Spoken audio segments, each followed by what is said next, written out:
પછી આગળની જે છે FSL ની પ્રોસેસ, ઇન્ક્વેસ્ટની પ્રોસેસ કરવામાં આવેલ। 10 દિવસથી ગુમ માતા, પુત્ર અને પુત્રીનો એ મૃતદેહ મળ્યો હોવાના સમાચાર મળી રહ્યા છે। પૂછપરછ દરમિયાન ફોરેસ્ટ ક્વાર્ટરની બાજુમાંથી જ એ 3 મૃતદેહ મળી આવ્યા છે।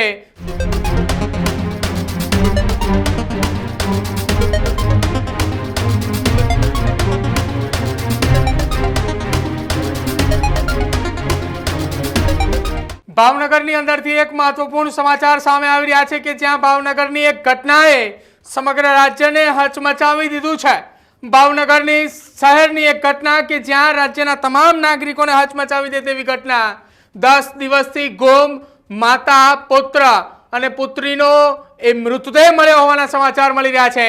ફોરેસ્ટ અધિકારીના પત્ની અને 2 બાળકોએ છેલ્લા 10 દિવસથી ગુમ હતા।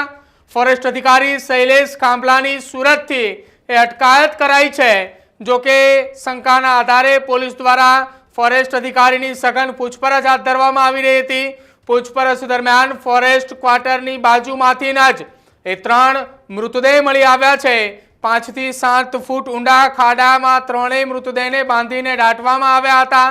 આ સાથે જ જે છેલ્લા 10 દિવસથી માતા, પુત્ર અને પુત્રી કે જેઓએ ગાયબ હતા અને તેમની શોધખોળ હાથ ધરવામાં આવી હતી। એક સમાચાર એવા પણ મળ્યા હતા કે 3 એ સુરત જતી એક બસની અંદર એ જોવા મળ્યા હતા।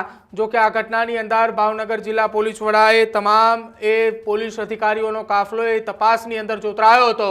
અંતે ફોરેસ્ટ કોલોનીની અંદરથી જ એ તમામના મૃતદેહ મળી આવ્યા છે। શંકાના દાયરામાં રહેલા ફોરેસ્ટ અધિકારીની પૂછપરછ કરતા આખા કેસની અંદર મોટો ઘટસ્ફોટ થયો છે। સાંભળો ભાવનગર જિલ્લા પોલીસ વડાએ આખી આ ઘટના મામલે શું નિવેદન આપ્યું એ પણ। અહીંયા ભાવનગરમાં એક અમારા ફોરેસ્ટ ખાતામાં ACF છે શૈલેષભાઈ ખાંભલા, એને જે છે 7 તારીખે 7/11 ભરતનગર પોલીસ સ્ટેશનમાં એક જાહેરાત કરી હતી કે એની જે વાઈફ જેનું નામ નૈનાબેન એના દીકરા દીકરી જે છે 5 તારીખે બપોરથી મિસિંગ છે। આ લોકો જે છે એના પરિવાર મેઇન સુરતમાં રહેતા હતા। અહીંયા જે છે રજાના દિવસોમાં અહીંયા એના સાથે રહેવા માટે આવ્યા હતા અને 5 તારીખના બપોરથી ગાયબ હતા। જ્યારે એ જાનોજોગ દાખલ થઈ એના પછી જે છે અમે લોકોએ અમારી જુદા જુદા ટીમો બનાવીને પરિવારને શોધખોળ માટે અમારી ટીમો જે છે ટ્રાય કરતી હતી। એમાં જે છે અમે એક અમારી જે તપાસની ટીમોને કાલે એક એવી માહિતી મળી કે જે દિવસે એ લોકો મિસિંગ થયા જેની જાહેરાત કરી 5 તારીખ એના આજુબાજુમાં જે છે જે ફોરેસ્ટ કોલોનીમાં જે એનો ક્વાર્ટર છે એના બગલમાં એને એક ખોદકામ કરાવ્યું હતું અને અહીંયા કોઈ એક શંકાસ્પદ એક્ટિવિટી થઈ હતી।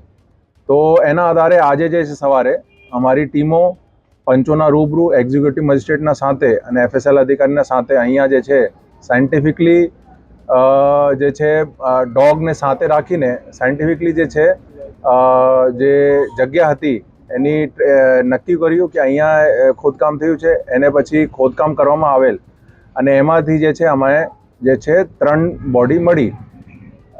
આ જે બોડી છે એના નૈનાબેન અને એના દીકરા દીકરીની છે અને એને પછી એના પરિવાર દ્વારા શોધ જે છે આઈડેન્ટિફાય કરવામાં આવેલ કે આ 3 એની બોડી છે।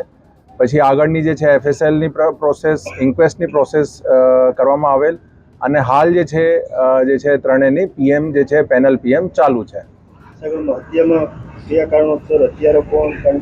આ અત્યારે બધું તપાસનો વિષય છે। એ પ્રાથમિક માહિતી છે।